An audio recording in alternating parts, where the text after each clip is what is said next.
To record sounds on a Redmi Note 14 Pro, you can do this by opening your sound recorder application. Now click on this switcher to start recording and accept all of these permissions one by one. Now as you can see, the record is on the way, and by clicking on this icon on the right side you can actually mark something, and as you can see it's available here. You get this specific time when you mark it.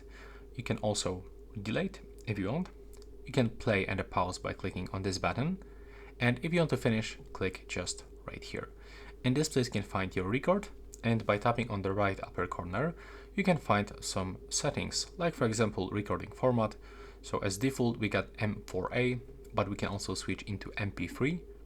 You can also change record quality into the high to get the best quality, and you can find some things like you can name your records manually.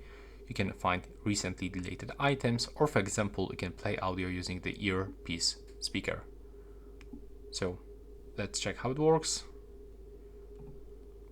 1, 2, 3. Okay, it just turns on the silent mode for some reason. 1, 2, 3, 1, 2, 3.